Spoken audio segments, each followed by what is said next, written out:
What if I told you that by the end of this video, you'll know 6 bodyweight movements that can expose hidden weaknesses in your body, improve the way your joints move, build real-world strength, and potentially make everyday activities feel easier, all without stepping into a gym or buying a single piece of equipment? Stay with me, because these aren't random internet fitness hacks. These are movements inspired by training principles that have stood the test of time for centuries, and what's fascinating is that modern physical therapists often recommend exercises built on the very same ideas. The 5th movement surprises even experienced lifters because it reveals weaknesses they never knew they had. But before we get there, we have to begin with the exercise that tells you the most about your body's current condition. Picture yourself kneeling on the floor with your body standing tall. Your knees stay planted, your shins remain flat against the ground, and your hips stay pushed forward. Now comes the challenge. Slowly lean your entire body backward while keeping everything from your knees to your shoulders aligned like one straight plank. Don't bend at the waist. Don't let your hips drift back. Simply lean under complete control until you've reached the limit that your body can safely manage. Then, use your thighs to pull yourself back to the starting position. If your legs begin to shake almost immediately, don't assume you're doing something wrong. In fact, that trembling is often a sign that you found an area your body has been neglecting for years. This movement looks almost too simple to be difficult, yet it quickly humbles people who consider themselves fit. Even athletes who spend countless hours lifting weights often discover they have very little strength in this position. There's a reason physical therapists value this exercise so highly. It challenges the quadriceps while placing them under tension in a lengthened position, something that everyday life constantly demands but traditional workouts frequently overlook. Think about walking down a flight of stairs, slowing yourself during a run, lowering into a chair, or landing after stepping off a curb. Those moments require your muscles to stay strong while lengthening, and that's exactly what this movement develops. If you've ever experienced discomfort around your knees, stiffness through the front of your thighs, this exercise deserves your attention. Shaolin training has always emphasized resilient tendons and healthy joints instead of simply building bigger muscles. And this movement reflects that philosophy perfectly. You don't need high repetitions. 3 to 5 slow, controlled reps are more than enough when you're starting. Pause briefly at the deepest point you can safely control before returning to the top. As your body adapts, you'll naturally be able to lean farther without losing form. The difficulty isn't a warning sign, it's valuable feedback. And everyday movements begin to require less effort. Now let's move upward to another part of the body that quietly suffers from modern life. Most of us spend our days looking at phones, driving, or leaning over keyboards. Our shoulders round forward, our necks tighten, and our spine spends hour after hour compressed. That's why something as simple as hanging from a bar can have such a dramatic effect. Find a sturdy bar, grab it firmly, and simply let yourself hang. Don't try to stay rigid. Allow your shoulders to rise naturally toward your ears as gravity gently creates space through your spine. This relaxed position is known as the passive hang, and although it doesn't look demanding, many people immediately notice a feeling of release through their shoulders and back. Sometimes you may even hear small pops or cracks as tension begins to ease. In many cases, that's simply your joints regaining movement they haven't experienced in a long time. This transforms the exercise into an active hang. Traditional Shaolin practitioners naturally developed these abilities through climbing, hanging, and moving across different environments. The goal wasn't impressive muscles, it was creating a body that stayed healthy and capable over a lifetime. The passive hang encourages mobility, while the active hang builds stability. Most people tend to have one without the other. Some are flexible but lack control, while others are strong yet extremely stiff. Developing both qualities together creates shoulders that feel balanced and supported. Alternate between passive and active positions during each session, gradually working toward a total hanging time of around 1 minute. Over the coming weeks, don't be surprised if your grip becomes noticeably stronger, your shoulders feel less restricted, and your upper back carries itself with less tension throughout the day. The next movement is one almost everyone believes they already know. Push-ups have been around forever, yet very few people actually perform them in a way that develops complete strength and healthy shoulder mechanics. Most push-ups stop halfway. People lower themselves partway, push back up, and count the repetition. While that certainly builds some strength, it leaves large portions of the movement unexplored. Instead, lower yourself until your chest genuinely reaches the floor. Don't rush through the bottom position. Let your shoulder blades spread naturally as you reach full depth. Become comfortable there rather than bouncing straight back up. Then press yourself upward with purpose, and once your elbows are fully straight, continue by pushing your upper back slightly toward the ceiling so your shoulder blades move forward around your rib cage.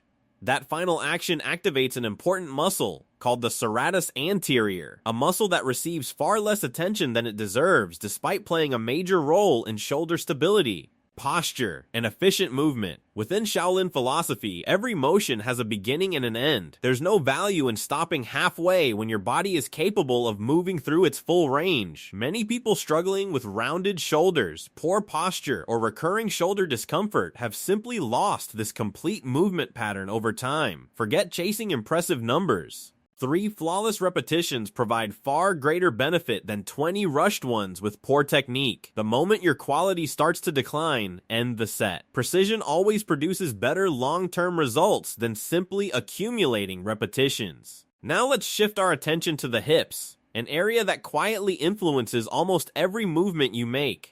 If crossing your legs feels uncomfortable, if one hip seems dramatically tighter than the other, or if your lower back constantly feels like it's doing extra work, this next exercise can reveal exactly what's happening. Sit on the floor with one leg positioned in front of you and the other behind you, both bent at approximately 90 degrees. Sit as tall as you can, with your chest open and your spine lengthened. From there, slowly rotate both legs together toward the opposite side. Don't rush the transition. The movement itself is where the benefit lies.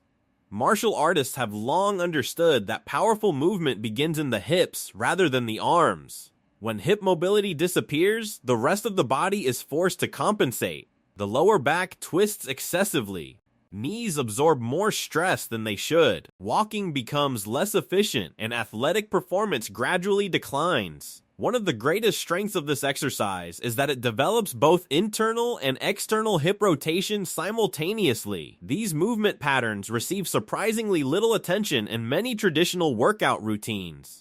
Yet they're essential for healthy movement throughout daily life. Try to keep your hips close to the floor as you rotate from one side to the other. If you find yourself lifting your hips dramatically just to complete the motion, that's simply your body revealing where mobility is currently limited. There's nothing wrong with that. It's simply your starting point.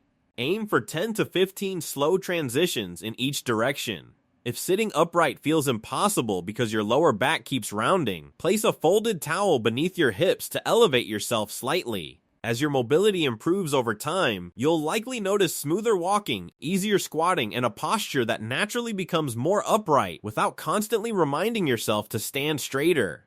Earlier, I mentioned a movement that even experienced athletes often underestimate. This is it. The At-G split squat has earned that reputation because it demands strength, flexibility, balance, and mobility all at once. AG stands for ass to grass, describing the goal of moving through the deepest comfortable range possible while maintaining complete control. Step into a split stance with one foot in front and your opposite knee positioned behind you. Keep your torso tall as you slowly allow your front knee to travel forward over your toes while your back knee lowers toward the floor. Many people instinctively rush through this movement, but speed isn't the objective. Control is everything. Your front heel should remain firmly planted throughout the repetition. Another common mistake is leaning your chest forward in an attempt to compensate for limited mobility. Staying upright ensures the hips, knees, and ankles all contribute properly. If possible, pause for 1 or 2 seconds at the bottom before returning to the starting position. That brief pause teaches your body confidence in positions that often feel unfamiliar. Instead of relying on momentum, you're building genuine strength where it matters most. This exercise often reveals those weaknesses immediately. Rather than hiding them, it gives you a chance to gradually improve them. Finally, we arrive at a position that's instantly recognizable to anyone who's watched Shaolin training. At first glance, it appears almost laughably easy. Then half a minute passes, and your opinion changes completely. Stand with your feet wider than shoulder width and turn your toes slightly outward. Lower yourself until your thighs become roughly parallel with the floor while keeping your back straight and your chest upright.